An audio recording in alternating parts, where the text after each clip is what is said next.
Esto es la única pista Por eso, ese velo que ella levanta así, levemente, con esa que categoría. nos puede dar una idea de que ella sabía más de lo que estaba diciendo y que quizás ese fuese el secreto. Donde dijo, esos milagros que están sucediendo allí tendrían que haber sido aquí, o algo Exactamente, así. sí. Eso es una gran mentira. ¿Y cómo se demuestra eso? La belleza, la hermosura, la sonrisa y el encanto de la Virgen. De la Virgen. Nadie más fiel que ella.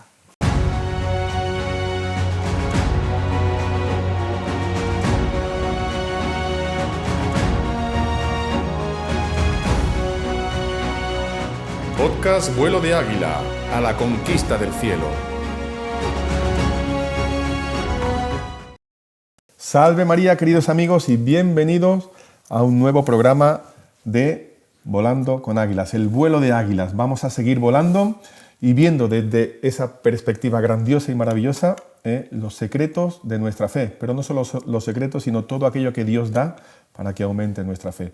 Y seguimos volando con águila. Don Carlos, bienvenido una vez más. Salve María, hermano Salve Carmelo. María, ¿cómo está usted? Bien, gracias a Dios, aquí muy contentos de poder. Dispuesto a desplegar alas Sí, y a a levantar volar. vuelo, ¿verdad que sí? El tema que vamos a ver hoy es un tema muy interesante, pero primero vamos a hacer como siempre, pidiendo el auxilio de Nuestra Señora. Le pido aquí al Padre Carlos que rece y encomendemos este programa para la mayor gloria de Dios y de la Iglesia. En el nombre del Padre, del Hijo y del Espíritu Santo. Amén. Dios te salve María, llena eres de gracia, el Señor es contigo, bendita eres entre todas las mujeres, y bendito es el fruto de tu vientre, Jesús. Santa María, Madre de Dios, ruega por nosotros pecadores ahora y en la hora de nuestra muerte. Amén. Madre Inmaculada, Ruega por nosotros. en el nombre del Padre, del Hijo y del Espíritu Santo. Amén. Pues don Carlos, la ejaculatoria que usted ha hecho viene como anillo al dedo, ni que usted supiera el tema que vamos a tratar, claro que sí. Está muy relacionado, Madre Inmaculada, yo soy la Inmaculada Concepción.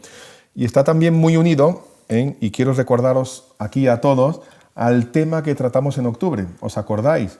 Lo vimos, era un podcast que hicimos sobre Fátima, lo que nadie te contó sobre Fátima. Si no lo habéis visto, aquí os pongo, va a salir aquí en pantalla para que podáis clicar. ¿Por qué? Porque está muy relacionado con lo que vamos a ver.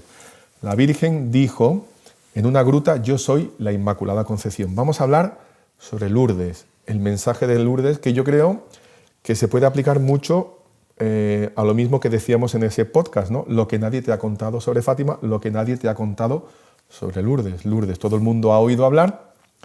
¿Quién no ha ido a Lourdes o le falta el Canto Húngaro para ir a Lourdes? Pero ¿qué conocemos de Lourdes? ¿Verdad? Entonces ese es el tema que vamos a tratar y don Carlos, si me permite, hacemos una breve reseña de la protagonista Claro que sí. de esta aparición, que evidentemente es la Virgen, Dios que se manifiesta a través de la Virgen, pero en la persona de una niña, Bernardita.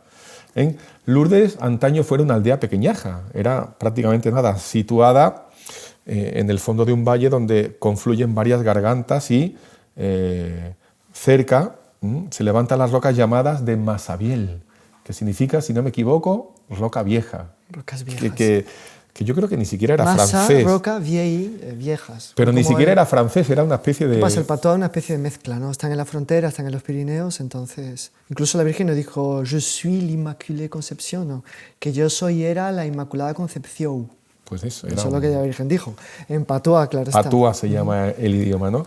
Y bueno, y en esa gruta de Masabiel, la naturaleza, de una manera caprichosa, formó una gruta, ¿no? Una gruta grande de 3 metros y a la altura de 2 metros y poco, hay otra cavidad de 1,80, que es el lugar que la Virgen escogió para aparecerse a Santa Bernardita. Y se apareció de una manera muy bondadosa, ¿no, don Carlos? Sí. Yo creo que es una característica que llama mucho la atención, que en esa aparición, que fueron 18 veces, si no me equivoco, marcaba mucho la bondad de la Virgen. Sin duda, una de las características principales de Lourdes es lo que los franceses dirían charme, el encanto de la Virgen. La Virgen era encantadora por su sonrisa, su bondad, y a tal punto que más adelante, durante las apariciones, uno de los funcionarios públicos que fue enviado allí para vigilar, hacer una especie de inquisición temporal, porque en la época, claro, Francia no era propiamente la república, pero vamos, estaba en un periodo convulso también, pues se convirtió al catolicismo y pasó a creer en las apariciones por la transformación de Bernardita. O sea, Bernardita en una de las apariciones le sonrió a la Virgen, que él no veía, solo la veía ella, a la vidente, con tanta elegancia, tanto encanto, tanta alegría, que dijo, no, esto no puede ser No es teatro, natural. esto no es teatro. Y se convirtió. Y se convirtió. O sea, el encanto bondadoso de la Virgen y su sonrisa, que Bernadette siempre recordará la sonrisa de la Virgen, se dio una marca Transformó. muy importante de las apariciones. Y es curioso porque eso que usted comenta de la conversión de este hombre, entre comillas, no es natural, porque aquí nos cuenta que a los 14 años vivía con su padre Santa Bernardita y 3 hermanos en extrema pobreza. Debilitada en su salud, ¿por qué? Porque había padecido cólera y era asmática, y la alimentación era, digamos así, que justa y, en fin, poco más. Encima era analfabeta. Tanto es así que uno de los profesores que tenía dice, y lo leo textualmente porque es muy interesante, muy gracioso, Bernadette tiene dificultad en retener las palabras del catecismo porque no puede estudiarlas, ya que no sabe leer, pero ella hace un gran esfuerzo en comprender el sentido de las explicaciones. Eso decía el profesor y catequista Jean Barbet. O sea que la transformó. De un punto de vista humano, ella era muy... Bueno, que está en el cielo y en el cielo brilla más que una reina, una princesa, pero aquí, cuando estaba entre nosotros, pobres mortales, ella era cerril, pero la menos idónea. Al punto más extremo, si queremos, pobrecita, no tenía ninguna culpa. Montañil, si queremos, porque estaba al pie de los Pirineos. Una persona muy básica. Cuando ya fue al convento, después le pidieron ya sabía leer, y le pidieron que contase algo, que dijese eso, que hiciese una reflexión. Se levantó y dijo, no sé de qué decir. Muchas gracias, y se sentó. Y se sentó. O sea, ella no... Fue un discurso breve. No es que fuese una persona así, ¿sabe?, educada en la corte de Versalles. Bueno, Versalles ni existía en la época, pero... O algo del género, o hija de un aristócrata de la zona, que va. Era una persona sumamente cerril, que fue súper transformada por la Virgen. Creo que este detalle que ha mencionado usted, de que ella no sabía el catecismo, pues nos tiene que servir también a nosotros para entender el contexto, porque claro, bueno, basta decirlo en 2 palabras, el sacerdote de Lourdes, que era el padre Pierre Amal, pues claro, cuando la niña le dice que ha visto una señora, no sabe quién es, ella es sumamente objetiva, Bernadette, o sea, no es imaginativa, no empieza a decir, debe ser la Virgen, Santa Catalina o Santa Juana. En ningún momento lo dice, ¿no? Ella dice, aquello, se me ha parecido aquello, para ver cómo era cerril, ¿no? Porque se me ha parecido aquello. Y bueno, cuando la Virgen finalmente da el nombre, que es la aparición del 25 de marzo, curiosamente, día de la Anunciación, claro, para la niña que estaba esperando, probablemente que la Virgen le dijera que era la Virgen María, pues la niña se encuentra que la Virgen le dice que yo era la Inmaculada Concepción. Para ella eso le sonó más o menos como chino a chino. Mandarín. Porque sí, el dogma de la Inmaculada Concepción es verdad. Se había proclamado 4 años antes, 1854. Pero a la niña no le había llegado, vamos, ni eco de noticias, ni sabía que era eso, no tenía ni idea. Ni idea de nada. Entonces, cuando ella sube de la gruta de Massabielle a la casa del cural, todavía en Lourdes se conserva un pedazo del muro, ¿no? Y la puerta, que es interesantísimo, a la cual ella golpeó, el padre Pinamal estaba trabajando la huerta, lo que fuera, le abrió, le dijo, ya sé quién es Aquero. Le dice, ¿la Virgen María? No. Entonces el cura, yo creo que en ese momento debió sentir un frío en el estómago y dice, ¿qué es? A ver con qué viene aquí la niña esta. Dice, no, la Inmaculada Concepción. Ahí él creyó. O sea, esto de que ella era iletrada y que no sabía el catecismo, bueno, pues nos sirve para entender. De hecho, ella, después de las apariciones, mucha gente pues quería sus fotos o vendía sus fotos. Bueno, ahí empieza todo el comercio anejo a las grandes apariciones o los grandes santos, que en Lourdes dura hasta hoy, vamos a hablar claro. Sí, y en Fátima. Pero bueno, entonces el caso es que el padre Pierre Amal la puso en el convento de estas monjitas de Nevers, que en Lourdes tenían una casa para cuidar de enfermos o algo así. Y allí hizo la primera comunión. Cuando Benedicto XVI fue a visitar Lourdes, fue a esa capilla, que infelizmente han restaurado, está toda fea moderna. Y ha perdido un poco el encanto, pero bueno, es el lugar donde ella hizo la primera comunión. Qué interesante. Y por tanto ella no tenía catequesis, no tenía nada, y es a través de ella que la Virgen, por así decir, va a sellar el dogma que se ha proclamado sobre ella, 4 pero años de antes. una forma asombrosa y milagrosa, ¿no? Impresionante. O sea, se proclama el dogma, o sea, para ser completamente completos. En el 830, Rudebach, que va a salir a colación también, dice: oh María concebida sin pecado, ruega por nosotros que recurrimos a ti. En la medalla, el Papa lo proclama el dogma en el 54, después de su retorno de Gaeta, donde había sido exiliado por el Parlamento de Roma, a quien él le dio libertad, porque era un papa muy así liberal al inicio, que después Tuvo una pues el transformación. susto, el choque con la Claro. realidad lo transformó. Entonces tuvo que exiliarse a Gaeta, a la vuelta cumple su voto y después de consultar a todos los obispos de la iglesia, porque no era un papa autoritario, dictatorial, que iba aquí ordenando y sacando constituciones y cuestiones ¿no? así, porque aquí Qué yo me barbaridad. llamo yo, mi amigo se llama Paco y el otro no sé qué, no. Y aquí mando yo. Era un papa realmente humilde, consultó a todos los obispos, estaban todos de acuerdo, menos uno, un obispo francés liberal, Dupanloup, que no dijo que no creyera en la Inmaculada Concepción, que no le parecía oportuno. Pero como el resto estaba Sí, todo el mundo de claro. acuerdo, proclamó el dogma el 54. Y en el 58, pues aparece la Virgen y como que ella, por encima del sello del Papa, puso su sello. La Virgen misma puso su sello. Interesantísimo.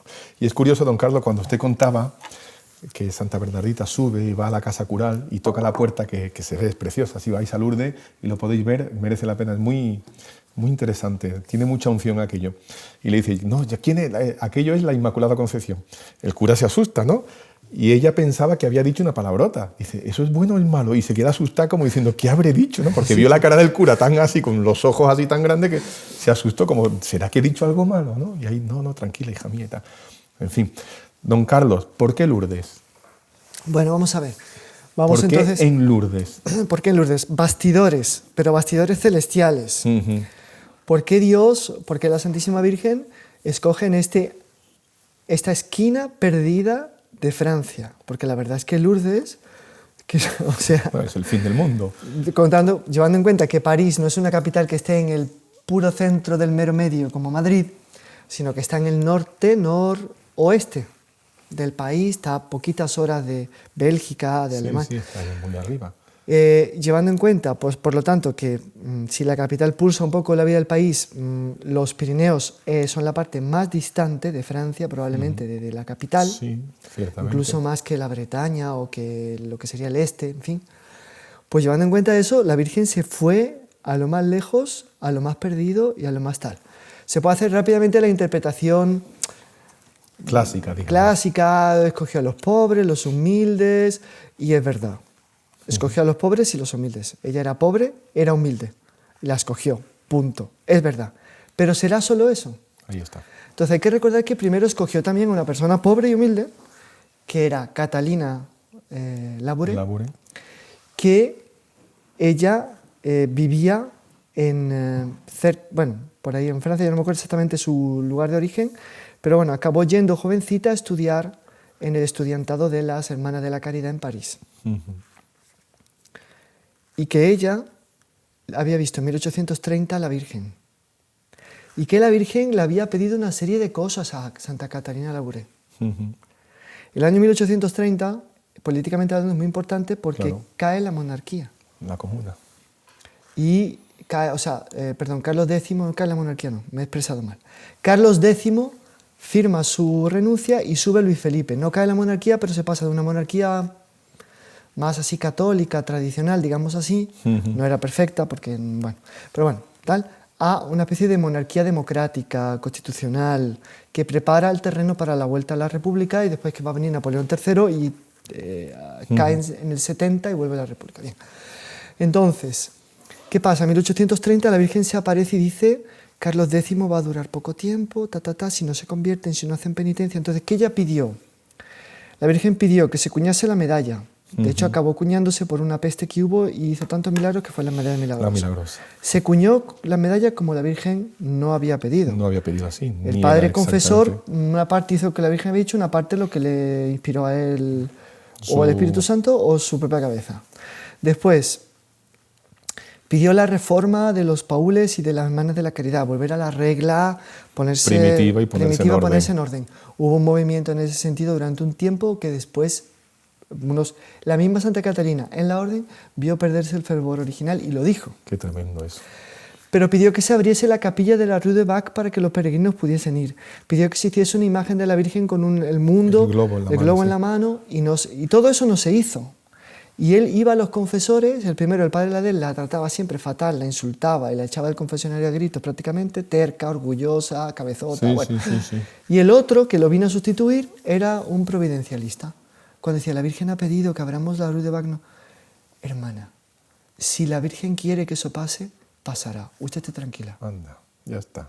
Y así iba ahogando. Entonces Santa Catalina empezó a decir, la Virgen se va a ir de aquí, la Virgen va a empezar a aparecer en otro lugar, la Virgen en París está maniatada, la Virgen en París, o sea, la Virgen intentó entrar en París. O sea, por todo lo grande. Por todo lo así. grande. Pero como en nada París hay. no le hicieron caso, cuando empezaron las apariciones de Lourdes y ella oyó ecos, Santa Catalina de Roubaix dijo, os lo había dicho, la Virgen se ha escapado a un lugar donde no la puedan maniatar. Y si no me equivoco, don Carlos, usted me corrija, es ahí donde dijo, esos milagros que están sucediendo allí tendrían que haber sido aquí. O algo Exactamente, así. sí. Ella dijo exactamente esas palabras. O sea, que la Virgen huyó. Huyó. Y se fue a Masabiel, Y transformó Masabiel en un punto de referencia en un paraíso para peregrinos. del mundo Acabo entero. de Italia, Francia, España, Portugal y del mundo entero actualmente, y que pues hubo que hacer trenes, hay aeropuerto, hay... Sí, todo. Es decir, no me queréis en París, me voy a Masabiel, y en Masabiel pues tuvo que llegar toda la técnica y la tecnología porque ella había llegado primero. O sea, también fue una manera de decir, aquí la señora soy yo, si París no me abre las puertas, yo hago de Lourdes cualquier cosa, vamos. el centro del mundo, que no hay problema. O sea, es una actitud también de una cierta grandeza Y de mucho poderío, ¿no? En el Exactamente. sentido de que, a ver, el gobierno y el poder está en Dios, que lo pone en mis manos, y si no me queréis aquí o no lo hacéis por mí aquí, yo buscaré la manera de hacerlo donde sea. Pero ella poniendo su ritmo y marcando... lo La que señora es ella. La señora, exactamente. Porque nos vamos al 11 de febrero de 1858, que es donde será la primera aparición, ¿vale? Acompañada de su hermana, de otra amiguita.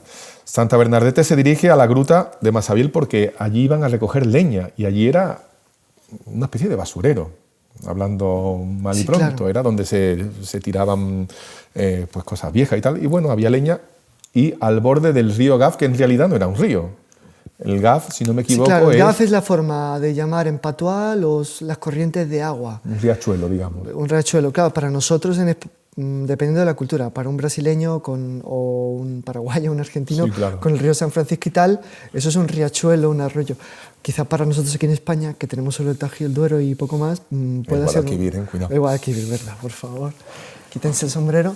Pero, bueno, pues puede ser un río casi, porque Sí, tiene sí, ya sí. una corriente con bastante agua, que en la época no está como hoy en día los Cañitas Lourdes, que está... Sí, está encauzado, así encauzado. todo bien. En la época, claro, estaba un poco esparcido, por eso se podía ir saltando, más o O menos. sea, porque el río llegaba hasta lo que eran los pies de la gruta. Exactamente, Sí, exactamente. Y ahí, claro, las compañeras atraviesan ese río, ese riachuelo, van al otro lado a recoger leña. Y ella, como era más enfermita, tenía todo eso que hemos dicho, había padecido el cólera, había sido asmática y tal, ella se entretiene, se queda atrás. ¿Eh? Y en ese momento, curioso, ¿no? Es muy bonito, cuenta ella, ¿no? Dice que una ráfaga de viento suave y fresco la invade, levanta la cabeza y ve a la Virgen. Me recuerda mucho aquello de Elías, ¿no? Dios no estaba en el terremoto, Dios no estaba en el fuego, Dios no estaba... ¿Dónde estaba? En la brisa. La brisa, sí. Entonces la Virgen se le aparece ahí con una brisa. Y ahí, esa primera aparición. Exactamente, ¿no? ¿Y cómo se le apareció la Virgen? La gente va a querer saber cómo era. Bueno, evidentemente primero era, para nosotros andaluces decir esto, pues casi llover sobre mojado, pero era guapísima la Virgen, porque cuando ella vio la estatua que pusieron ahí, que está hasta hoy, Sí, la de Fabi. y tal, quedó No le gustó absolutamente nada. decepcionada, pero esto es una constante de todas las videntes. Lucía en Fátima lo mismo, Santa Catalina Labouré También. lo mismo. ¿Por qué? Porque ella decía, ay, era muchísimo más guapa y no es posible y tal. Y una superiora le llegó a decir a Santa Catalina, ¿no? Hermana, resígnese, si él no ha visto a la Virgen, la ha visto solo usted. Claro, Y es usted que no eso es es tremendo, escultor, ella es claro. escultor, eso no hay Por que más dar. que uno quiera. O sea, era guapísima. Segundo, vestida con un traje blanco, velo blanco, cinturón o faja, una faja de tejido azul que caía elegantemente, así como está la imagen, y entre los pies 2 rosas amarillas. Curioso, amarillas. El color amarillo, en varias otras apariciones de la Virgen, sí ha aparecido. Por ejemplo, en una aparición de la Virgen usó velo amarillo la Virgen. O sea que el amarillo sí que es un color, y en otro cinturón amarillo. Muy mariano. Es un color que le gusta a la Virgen. El blanco, el azul y el amarillo son los colores que más reaparecen o aparecen con la Virgen. con la Virgen. Se los escoge ella para presentarse así. Por lo menos hasta hoy, en el futuro no sabemos. Pero hasta hoy han sido colores predilectos y queridos de la Virgen. Bueno, la Virgen venía con las manos juntas y un rosario sujetado entre las manos juntas. Bernadette lo ve, ella llevaba su rosario en el bolsillo, buena costumbre, por cierto, que los otros heraldos también tenemos. ¿No? Y que aconsejamos a todos. Sacó su rosario, cuando ella saca el rosario, pues la Virgen también lo saca y se ponen a rezar, pero como que por separado. O sea, la Virgen reza el rosario. Reza el rosario, pero en silencio, y ella también lo reza en silencio. En determinado momento la Virgen le mira, le sonríe, la famosa sonrisa de Lourdes, y desaparece. Y se derrite la chiquilla. Madre mía. O sea que la primera aparición hubo ese contacto visual, ese contacto de oración y esa sonrisa. Exactamente. Digamos que eso vale más que 10.000 palabras. La Virgen no le dice nada. En esa primera aparición, no. Es curioso, ¿no? Y hasta el 18 de julio, que fue jueves 16. De ese año, perdón, 16, la Virgen del Carmen, la Virgen se apareció 18 veces. O sea, fue hasta el 18, 16 de julio. Esta insistencia de la Virgen con la Virgen del Carmen. Porque en Lourdes, la última aparición, la Virgen del Carmen. En Fátima se viste de Virgen del Carmen. Entonces, bueno, en Garabandal, que no está aprobada la aparición, pero bueno, yo no diría, no está aprobada, pero casi que está probada. Pero bueno, en todo caso, la Virgen, dice que la Virgen del Carmen.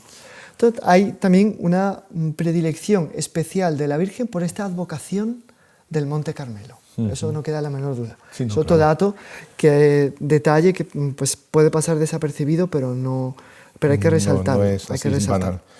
Y es muy curioso porque, claro, son 18 veces que la Virgen se le aparece a Bernadette, ¿no? Y a partir de ahí, para esta chiquilla, para esta niña, empieza un calvario durísimo. Interrogaciones eclesiásticas y civiles, coacciones incluidas, que jamás torcieron la voluntad. Era una niña de una voluntad férrea. ¿Por qué? Ella dice una cosa muy graciosa, muy bonita. Yo solo cuento lo que he visto, repetía incansablemente. O sea, en el fondo soy testigo y testimonio de la verdad, de lo que la Virgen me dijo. ¿Cómo interpretar eso, don Carlos? Porque uno podría decir, bueno, qué bien, la Virgen te aparece, ahora todo va sobre ruedas, esto es jauja. Y no, es un calvario de interrogatorios civiles, eclesiásticos. No. La Virgen le va a decir a ella, ¿no?, a Bernadette, te prometo hacerte feliz, pero aquí en el cielo, no en la tierra. O sea, de hecho ella ya pues venía con ese bagaje de enfermedades, niña enferma, niña tal, y toda su vida va a sufrir enormemente. Hay una carta suya que parece una especie de testimonio espiritual donde le agradece a Dios todos los sufrimientos, y es que el corazón a uno se le va encogiendo porque fue una mujer que sufrió, murió muy joven, sufrió muchísimo, sufrió en el convento, sufrió durante las apariciones, sufrió después de las apariciones, sufrió, en fin, antes de las apariciones siendo niña. Uno ve aquí la simpatía de la Virgen con los que sufren. Ahí está. Yo creo que bienaventurados los que lloran, que serán consolados, ¿no? Entonces ella tuvo las consolaciones de las apariciones, no está mal ver 18 veces a la Virgen. Con esa sonrisa, quedaríamos nosotros por verla una vez. Media, de perfil. Bueno, y después, claro, la promesa de la consolación en el cielo, pero bienaventurados los que lloran. O sea, ella tuvo una vida de sufrimiento, ¿no? Y no pequeño, no pequeño. Ahora es muy curioso, porque habíamos dicho que Pío IX aprueba el dogma de la Inmaculada, y esta aparición, curiosamente, tarda 4 años en ser legitimada por la Iglesia, o sea, aprobada por la Iglesia. Y es curioso porque uno menos que la aparición de la Virgen de la Salé. La Salé fue en 3 años. O sea, cuando la Iglesia ve que algo es verdadero, como que se da cuenta rápido. Hay una especie de olfato de que eso es de Dios. Sí, bueno, en algunos casos, algunas apariciones han quedado atascadas claramente por falta de valentía del obispo, falta de coherencia, pero en general, por ejemplo, la de Tilly-sur-Seulles, también en Francia, un poco después de Lourdes, al finales del 19, La Virgen pidió que se construyera un santuario con 15 torres para honrar cada uno de los misterios del Santísimo Rosario. El gobierno francés, que ya era muy republicano, le dijo al obispo, usted no nos aprueba eso, porque no queremos una Lourdes en el corazón de Francia. Madre mía, así de claro. ¿Vale? Y claro, por toda una especie de política que se conocía del Vaticano para, ¿sabe?, no tirarle demasiado del bigote al tigre, pues por miedo no se aprobó. ¿Qué pasó? Que la República pues, se descargó igualmente con su odio sobre la Iglesia Católica, más valdría haberlo aprobado. Claro.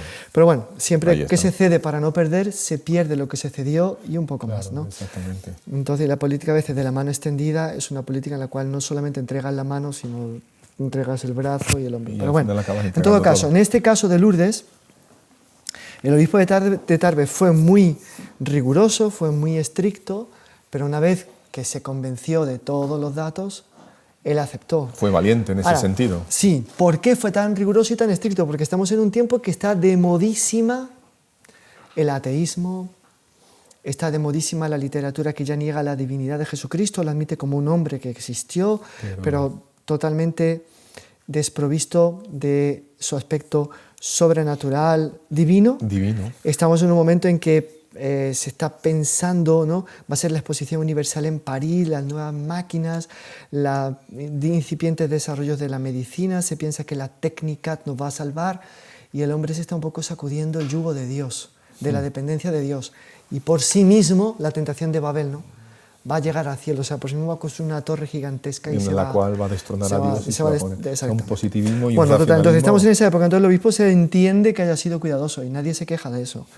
Nadie se queja de que la Iglesia sea atenta, cuidadosa, que ponga la lupa, porque eso solo va después a glorificar más a la Virgen, porque dice, bueno, pasó por tantas pruebas, tantos exámenes, tantas dudas, tantas interrogaciones, que entonces esto es verdadero, ¿no?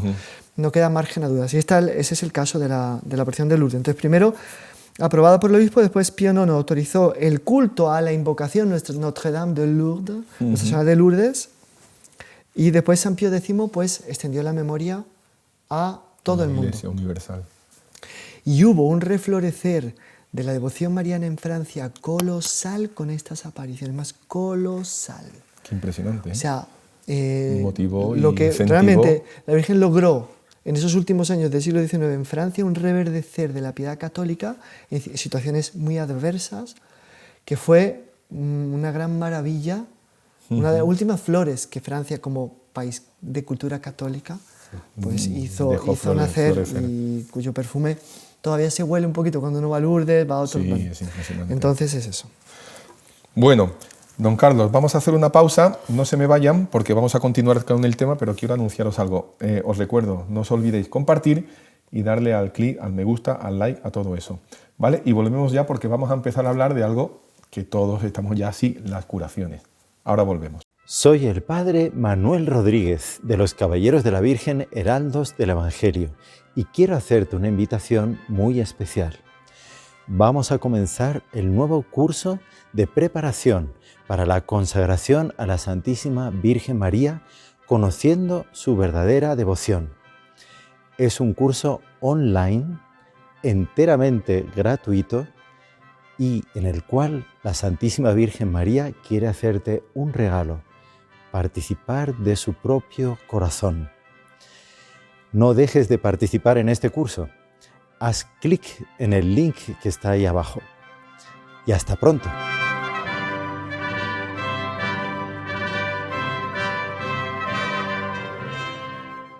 Salve María, ya estamos aquí de vuelta. Espero que le hayáis dado al like y al me gusta y continuamos. Don Carlos, vamos a pasar al tema de las curaciones, ¿no?, que es un tema muy de Lourdes, pero me gustaría que me comentara, porque lo estábamos aquí hablando fuera de antena, el 16 de abril de 1879, Bernardita exhala su espíritu y dice una frase preciosa. Dice así, exclamó emocionada, yo vi a la Virgen, sí la vi, qué hermosa era. O sea, vuelve al tema de la hermosura. Y esto lo dice ¿por qué? Porque ella pasó por la prueba de dudar si había visto a la Virgen o no. Ah, fue por una prueba, sí, entonces. Entonces como que al final, antes de morir, aquella certeza volvió con eso la alegría, y esa alegría de la exhalación, de la agonía, es la que precede la alegría de encontrársela en la eternidad para siempre. Para siempre, ¿no? Un poco como Santa Juana de Arco, ¿no? Las voces no después mintieron, dijo, ¿no? Ruega, Señora, por esta pobre pecadora. y apretó un crucifijo contra su corazón y falleció, tenía 35 años. Por cierto, ella profetizó que iba a fallecer. ¿Ah, sí? Porque la Virgen, después que se le apareció, entonces, como habíamos contado inicialmente, está ella en Lourdes, en su casa, el párroco está en el famoso cachot, el párroco les consigue un lugarcito mejor a la familia, a ella la manda al convento de estas monjas de Nevers. Después de varios años la convencen para que sea novicia, porque ella era tan cerril, pobrecita, que no sabía si tenía que ser novicia o no. Ay. La mandan a Nevers, que está más o menos al noreste de Francia. Allí ella acaba profesando, es religiosa y tal.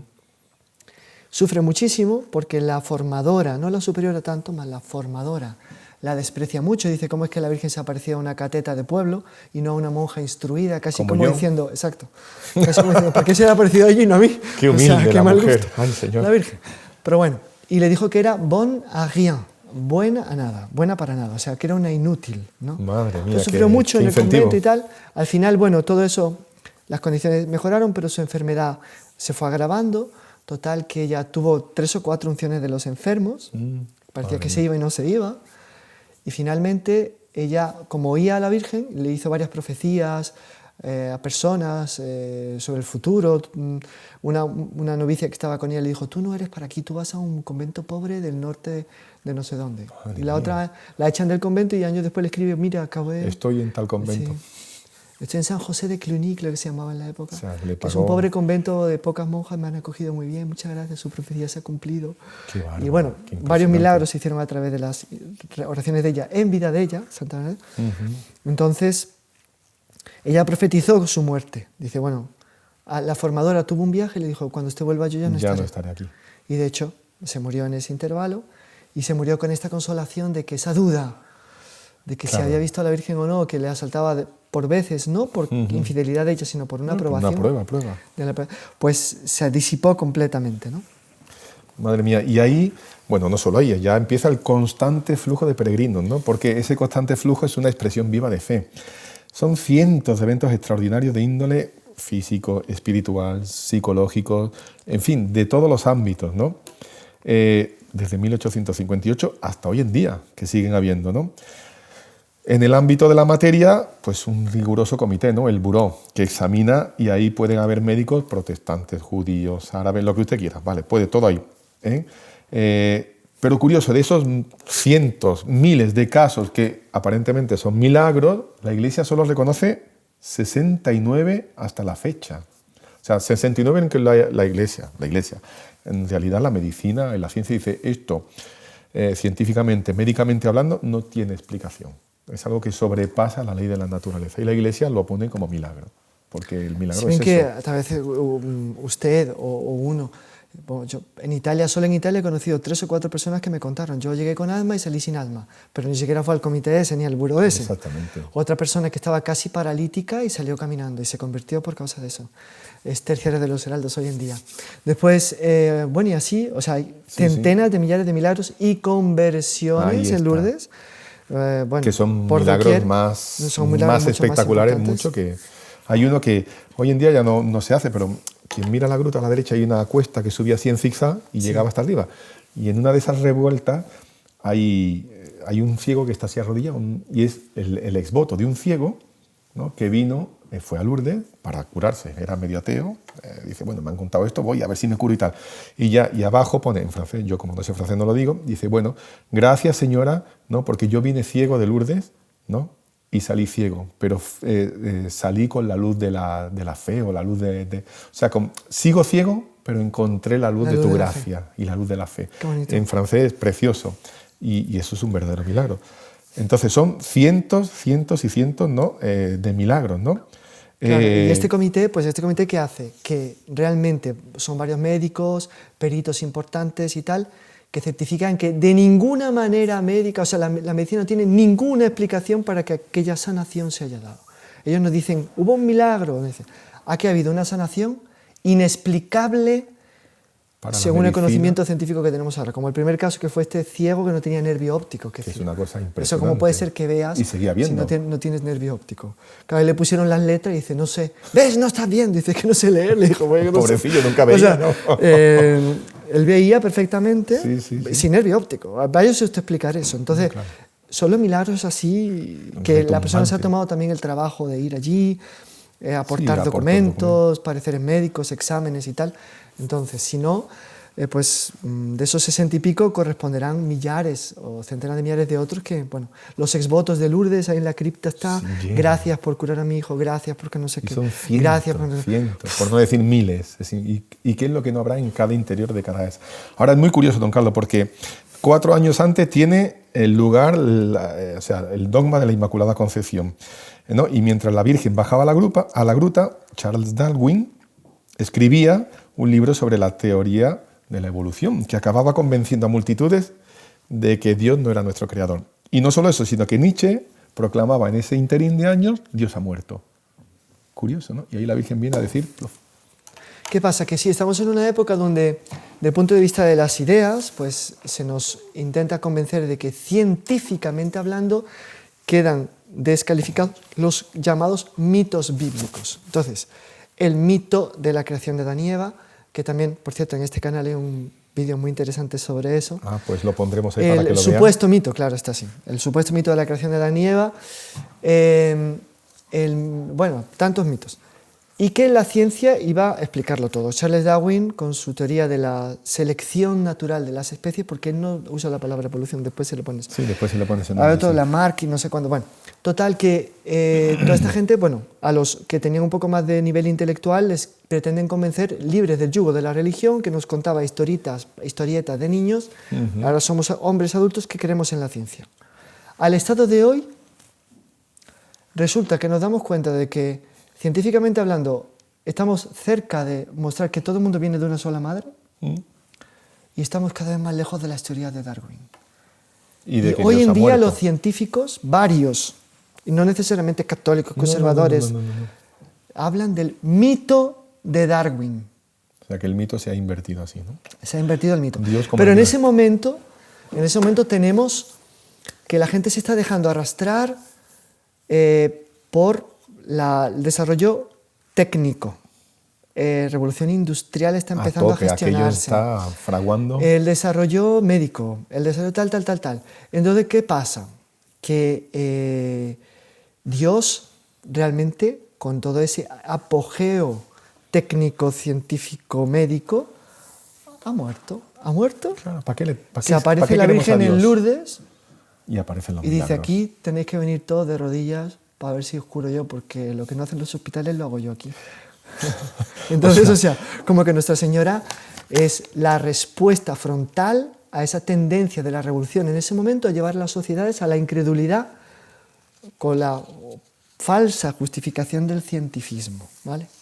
Y es curioso porque esa mentalidad continúa, ¿no? A pesar de que en Lourdes se ve muy bien donde la ciencia no puede explicar algo, el milagro lo hace. Y es curioso porque Pío XI manda a Lourdes a Pacelli, que después sería nuestro Pío XII, el Papa Pío XII, ¿no? Para que fuera y estuviera en Lourdes e investigara todo eso y viera un poco, que le contara más sobre Lourdes, ¿no? Y Pacelli, Eugenio Pacelli, después va a decir una frase interesantísima. Dice, Lourdes, las apariciones son la respuesta misericordiosa de Dios y de su Madre Celestial a la rebelión de los hombres. O sea, es como que Sí. un dedo metido en esa llaga. Hay un caso concreto, hay un gran literato, por decirle algo, literato francés o filósofo o pseudoteólogo llamado Renan, Ujú. que escribió un libro en esa época sobre Jesucristo hombre, donde desmitifica la supuesta divinidad y supuesta sobrenaturalidad de Jesucristo y se queda solo con Jesús hombre. Y pues bueno, hacía parte, era muy proyectado por los periódicos ateos, por las... En fin, la moda. Eran ideas de moda las ideas de Renan. Y Renan oye que Lourdes ha sucedido, y va allí. Ah, se Va allí a atreve a ir escribir allí. un libro contra Lourdes, porque Contra. Lourdes le estaba destrozando y destruyendo toda su mitología atea. Madre Porque mía. él estaba queriendo crear un mito. Entonces, Lourdes... Le echaba por tierra todo. Como dice, contra facta non sunt argumenta, o sea, contra hechos no hay argumentos, por vía de hecho, Claro. vamos, estaba arruinando su proyecto, su idea. Él fue allí y dice, ¿no?, un escritor católico, y Renan se alejó de Lourdes aplastado por el peso de los milagros. Aplastado por el peso de los milagros. Renan se tuvo que alejar de Lourdes. O sea, por eso dice, respuesta misericordiosa de Dios y de su madre a la rebelión de los hombres. A la rebelión del hombre, ¿no? Ahora, esa rebelión que hablábamos de Darwin, Nietzsche y toda esta gente, es la que el hombre continúa hoy, ¿no? El hombre ha visto los milagros, hay testimonios, hay documentos, hay todo, y no quiere creer. O sea, sigue emperrado en el tema de que no. De que no hay peor ciego. ¿Por qué ese empecinamiento? No hay peor ciego que el que no quiere ver. Y realmente cuando el hombre está apegado a su modo de vivir pecaminoso, sabe que las ventanas sobrenaturales que se nos van abriendo en la vida piden un cambio. Y como él no quiere dar ese cambio, él intenta cerrarlas. Solo que Lourdes es una ventana que nadie ha podido cerrar. Ni se podrá cerrar. Porque el poder de ese agua, de esa fuente que en una de las apariciones la Virgen mandó excavar, y de la cual Bernadette tuvo que lavarse el rostro, que estaba todavía ¿no? fangoso, claro, porque estaba recién saliendo la fuente, y dije, tuvo que beber y, bueno, y comer la hierba y tal. Pues, ¿usted qué hace? Solo que mucha gente, pues, ahora pasa a considerar hoy en día Lourdes como una especie de lugar mágico en el cual hay energías y meten a Lourdes dentro de esa especie de superstición de la nueva era, del Reiki, dentro del yoga y todo ese tipo de esas cosas, ¿no? Lo cual, pues, es un gran error y quizás uno de los puntos débiles de Lourdes hoy es que ya nadie se acuerda de ir allí para pedir la conversión y van más bien la gente interesada en un milagro físico. Claro. No todos, hay muchos peregrinos muy buenos. O recibir esa energía, ¿no? Yo siento que es un lugar que me trae paz y me trae energía, pero ¿por qué? No vas a la raíz y sobre todo, lo que usted decía, no buscas el cambio. Exactamente. Quiero esa energía y ese bienestar para seguir como estoy. Pues mal estamos. Muchos os preguntaréis, esto no han contado un poco eso que habláis del agua, eso yo creo que todo el mundo lo conoce y si no, es fácil encontrarlo en cualquier libro, en cualquier página web decente. Por eso no lo estamos contando, estamos en otras veredas que nos van a dar una perspectiva diferente de Lourdes, porque en Lourdes también hay un secreto. El 23 de febrero del 58, en la 7ª aparición, la Virgen le confía a Bernardita un secreto que solo es para ella, y ella no lo cuenta a nadie. Nadie. ¿Nunca? Nunca. Madre mía. Qué valiente. Fue fiel hasta el final. O sea, no dijo ni pío. La Virgen le dijo, no se lo cuentes a nadie, y ni al Papa, ni nada, a nadie. Y no lo contó a nadie. Ahora, viendo varios libros y tal, con el Heraldo, con el hermano que estábamos haciendo aquí el texto y tal, curioso, encontramos así que en el 1870, un general, el caballero, ¿cómo se pronuncia, don Carlos? Gounod de Mussot, algo así, durante la guerra franco-prusiana, tiene una entrevista con Bernardita.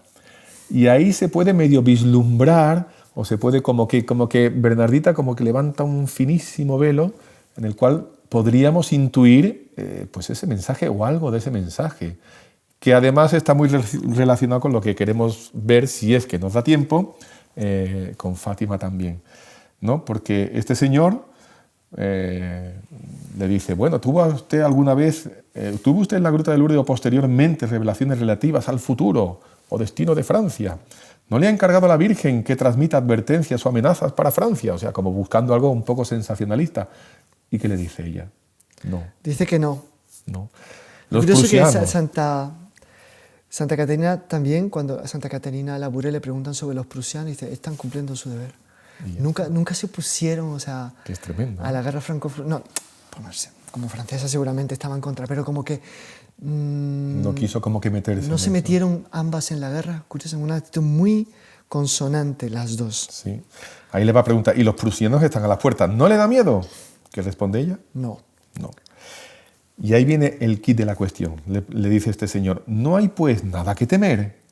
Esto es lo que es importante. Si realmente aquí, esto es la única pista. Por eso, ese velo que ella levanta así, levemente, con esa categoría. Que nos puede dar una idea de que ella sabía más de lo que estaba diciendo.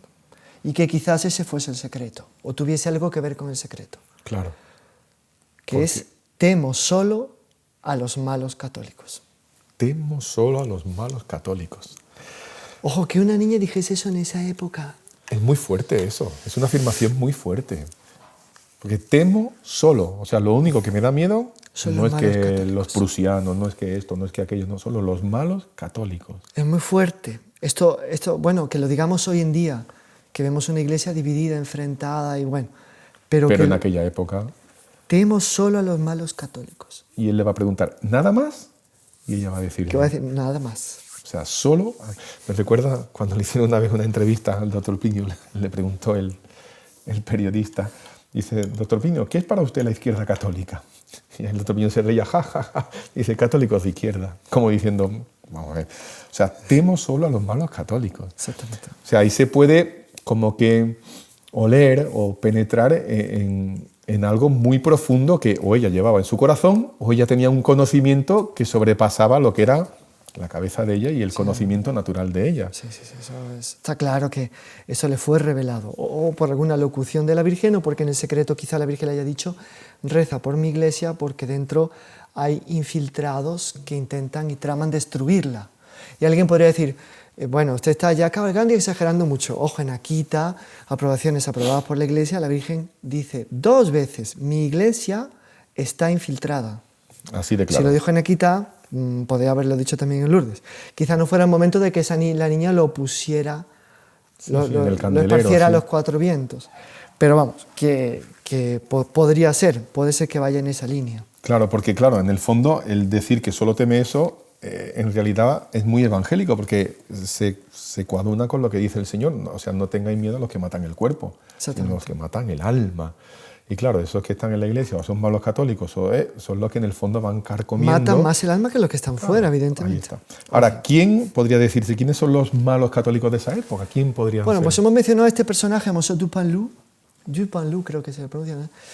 Que era un obispo liberal. Él fue después el que ayudó al famoso ralliement, o sea, aproximación de la iglesia con el gobierno republicano, que fue un movimiento, no sé, es muy difícil entenderlo hoy en día, tenemos que hacer un podcast solo para entenderlo. Bueno, pero digamos en todo así, caso, que era a grandes rasgos, que eran católicos que decían, siempre con este principio, que nada de verdadero y de fijo existe. Uy. Que todo en el tiempo evoluciona y que la idea de la iglesia tiene que evolucionar a par y paso del mundo, de cómo el mundo va evolucionando, porque la iglesia es un elemento del mundo, a más. Entonces tiene que conformarse con el mundo. Es un relativismo y un relativismo absoluto y un liberalismo pleno, ¿no? Exactamente. O sea que es fortísimo, o sea, los malos católicos, ¿no? Ese liberalismo, como decía Félix Arraiz Albani, ¿no? El liberalismo es pecado, ¿no? Y ese relativismo del que nos hablaba tanto Benedicto XVI es curioso, ¿no? Porque aquí me viene a la mente en ese relativismo lo que decía Ramón de Campoamor, ¿no? En la obra Las Doloras tiene una escena que son las 2 linternas y dice, y es que en este mundo traidor nada hay verdad ni mentira, todo es según el color del cristal con que se mira. Y eso mucha gente lo que... Esta es la famosa mentalidad. ley Campoamor, que además desde del siglo XIX también. Digamos, o sea, que entra dentro de todo ese ámbito, así, ¿no? Porque ahí está, ese es el liberalismo, ese relativismo, o sea, no hay una verdad absoluta en el fondo. No hay una verdad absoluta. O sea, entonces, la Iglesia Católica nunca fue contrario al desarrollo homogéneo del dogma. O sea, que la verdad quedase cada vez más clara. Jesús en el Evangelio de San Juan lo dice, no os reveló toda la verdad porque no podéis soportar el peso ahora, pero el Espíritu Santo, no el Paráclito, tal. Por tanto, a lo largo de la Iglesia, evidentemente, la Iglesia ha visto un desarrollo de su dogma, está claro. Contra Ario hubo que definir claramente el dogma de la Trinidad, contra Nestorio la unión de las 2 naturalezas en la persona del Verbo, y así va. Y bueno, después al respecto de la Virgen María se han declarado algunos dogmas, de la vida eterna se han declarado algunos dogmas. Entonces la Iglesia, claro, a medida que va creciendo en gracia y santidad, también crece en sabiduría, y la verdad le va quedando más clara. Del tesoro de la revelación se van extrayendo nuevos tesoros. Pero una cosa es desarrollo homogéneo, que es el verdadero progreso. Progreso, claro. Y otra cosa es una especie de evolución, entendiendo la evolución, una especie de cambio de la naturaleza. Claro. Sales mono y llegas al hombre. Como digo, este mito darwiniano que no lo ha demostrado nadie. No, claro, Hasta ni hoy en día se pueden, por más que haya museos por ahí de la evolución y tal, está por debajo de una hipótesis, no siquiera una tesis. teoría. Muchos lo llaman hoy el mito darwiniano. Este se lo sacó de la manga y ya... Mira, que es Bueno, muy bonito, muy entonces, interesante, pero no sale de el eso. resultado es que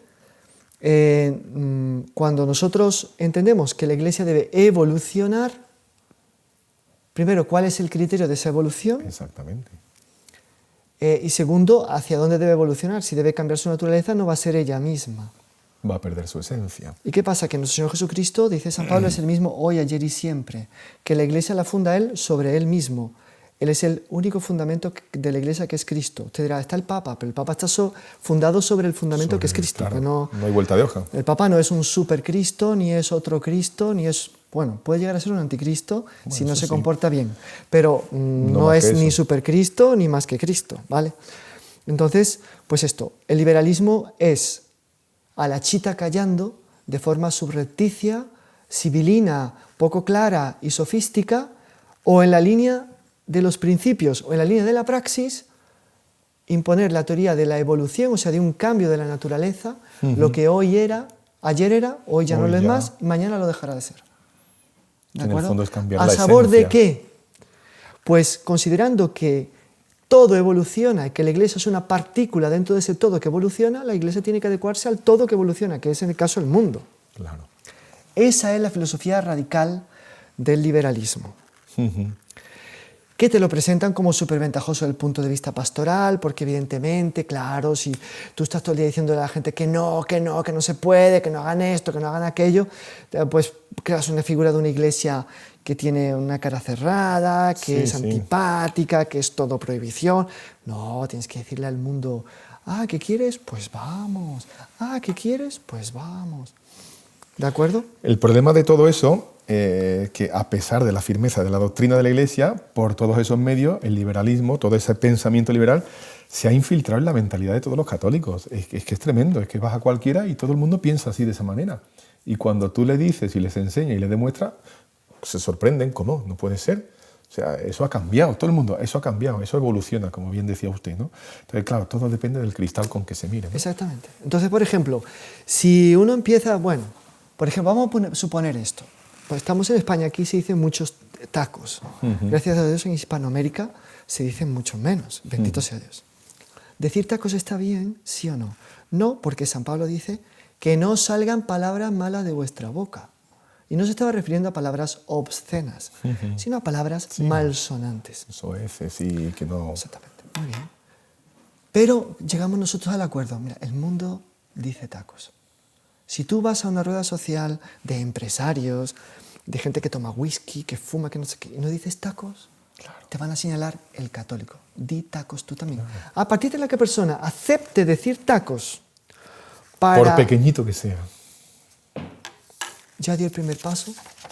Y después vamos a suponer que le gustaba asistir a la misa, súper solemne, bonita, el mismo que decía tacos, la misa que veía... Pero Ya... pasó el tiempo, vino la pandemia y hay que adecuarse. Vamos a dar la comunión con guante de plástico. Sí.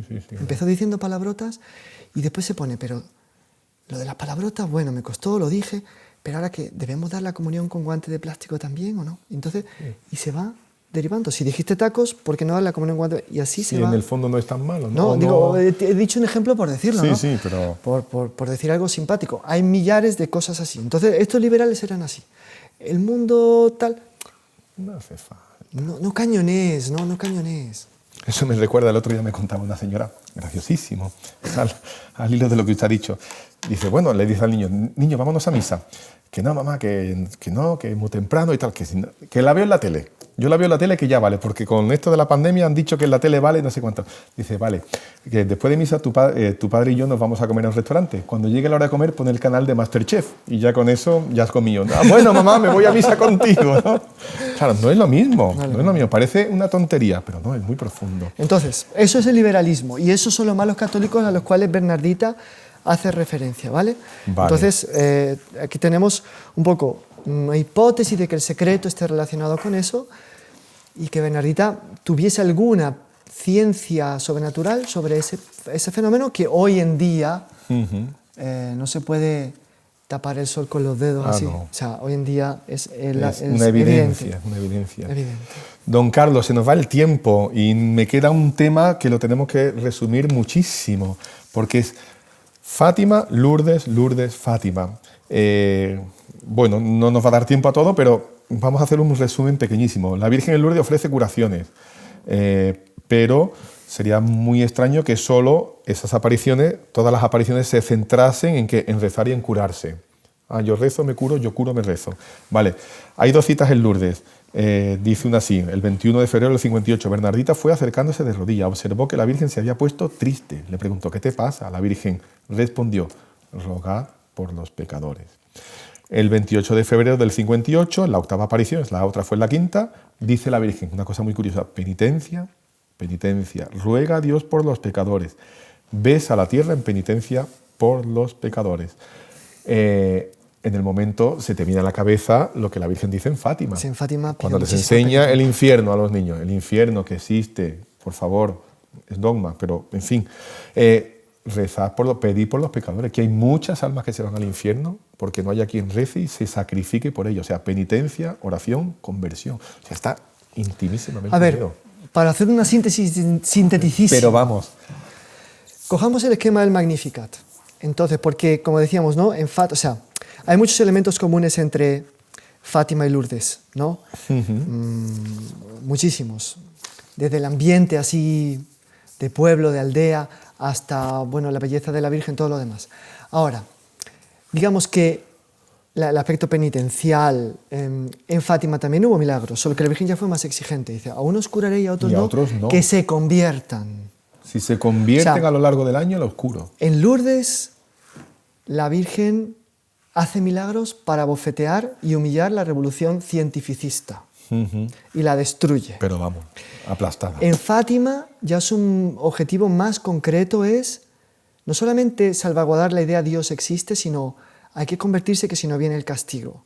Y entonces, cura, sí, pero pide conversión. Pide esa conversión. Ahora, de otro modo lo podemos analizar también esta relación entre los dos y es el corazón inmaculado de María, porque en Fátima, ¿no? La devoción dice, principal, mi inmaculado corazón triunfará, mi hijo quiere establecer en el mundo la devoción en mi inmaculado corazón, y en Lourdes dice, yo soy la Inmaculada Concepción. En el Magnificat, ¿cómo empieza? Empieza diciendo, proclama mi alma la grandeza del Señor, exulta mi espíritu en Dios mi Salvador, porque ha mirado al nada de su sierva, desde ahora me llamarán bienaventurada todas las generaciones, porque ha hecho grandes cosas en mí. Y casi que Lourdes es una explicación de esas grandes cosas que ha hecho Dios en ella. ¿Qué grandes cosas ha hecho en ella Dios? Yo soy la Inmaculada Concepción.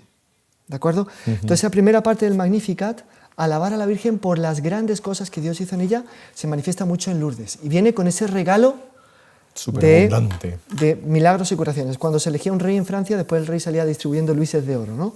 Pues la Virgen, cuando revela qué grandes cosas ha hecho Dios en ella, regala curaciones, regala como una reina bondadosa que está siendo glorificada y aclamada porque es la Inmaculada Concepción. Pero después, ¿qué dice? Pues humillará a los poderosos, los quitará del trono, exaltará a los humildes. Por fin mi Inmaculado Corazón triunfará. O sea, esas dos partes del Magnificat, la glorificación y después la acción de Dios en la historia a través de ella, la Virgen, como que una podía ser Lourdes, la glorificación, y Fátima, la acción a través de ella. Mi Inmaculado Corazón triunfará. ¿No? Entonces, realmente sí, en una línea de continuidad bellísima, como que nos manifiestan a la Virgen por entero, en lo que ella es y en lo que ella hace y hará cuando intervenga de forma clara en la historia, ¿no? Qué interesante, don Carlos. No, realmente es para tener en cuenta que esas apariciones, que muchas veces pensamos que no, yo voy aquí, oye, yo he estado en Fátima, he estado en Lourdes, ¿y qué cambio de vida ha habido, ¿no? La Virgen nos ha pedido todo eso, ¿no? Nos ha pedido esa penitencia, esa oración y esa conversión sobre todo. Me quedo con dos frases, don Carlos, y con eso me gustaría que usted hiciera una pequeña intención para este podcast y después la bendición. Me quedo con dos frases. La última que la Virgen pronuncia en Fátima: dejad de ofender a Dios porque ya está muy ofendido. Después de eso sube, ¿no? Y hace el milagro del sol. Y la de aquí: temo solo a los malos católicos. Exactamente. Bueno, queríamos decir algo, hermano Carmelo, que me parece súper importante para que entendamos las cosas. La revolución ha pintado la virtud, la intransigencia, la fidelidad al Evangelio como algo obsoleto, viejo, anacrónico, carca, feo, arrugado y anticuado. Y el liberalismo como la dama bella, jovencita, luciente, brillante y esplendente. Eso es una gran mentira. ¿Y cómo se demuestra eso? La belleza, la hermosura, la sonrisa y el encanto de la Virgen. De la Virgen. Nadie más fiel que ella. Ella en todas las apariciones se queja de estos que quieren desvirtuar la Iglesia haciéndola más semejante al mundo. Por tanto, nadie como ella, la profeta de la fidelidad. Sin embargo, nadie como ella capaz de hermosear, porque Bernadette con ella se transforma en hermosura, en elegancia. O sea, estamos delante de que los que quieren seguir la verdad están delante de una especie de piedra filosofal. Exactamente. Yo hago nuevas todas las cosas, lo que dice Dios en el Apocalipsis. Su eterna constancia y fidelidad a sí mismo, porque Dios no cambia. Lo dice Santa Teresa. Sí, sí. Dios no se muda. Hace nuevas todas las cosas. Entonces, el brillo, la belleza, el fulgor, la alegría, están con aquellos y aquellas que son fieles, porque Dios los hace nuevos y los renueva y los santifica. Los que quieren seguir al mundo son los viejitos feos, que nadie me lleva mal, pero que lo vayan a ver en internet. Sí. ¿Quiénes son los que promueven el mundanismo? Sí. Son viejitos feos. Exactamente. Y entre tanto, los que son fieles, tenemos que ver la belleza de las santas incluso cuando envejecen y de los santos también. Y cuando no hay una belleza física, hay una belleza espiritual que se irradia. Es una luz maravillosa, y que extraordinaria. transforma. Es impresionante. Son carcas, anticuados, arrugados. Mentira. Nada, al revés. Mentira. La fidelidad hace nuevas todas las cosas. El liberalismo envejece y pudre todo. Porque el que se separa de Dios se hunde en la tiniebla, en la oscuridad y en la feura. Y en la feura, exactamente. Don Carlos, una vez más, muchísimas gracias. Gracias a vosotros por estar aquí en todo este tiempo con nosotros y recuerdo, like, me gusta y compartir. Y nos vemos en el próximo programa que hagamos de vuelo de águilas. Volaremos más alto todavía. Don Carlos, lo dicho, muchas gracias y nos da la bendición. Sí, por intercesión de María Inmaculada, nuestra Madre, también de Santa Bernadette, la bendición de Dios Todopoderoso, Padre, Hijo y Espíritu Santo, descienda sobre vosotros. Salve María. Salve María.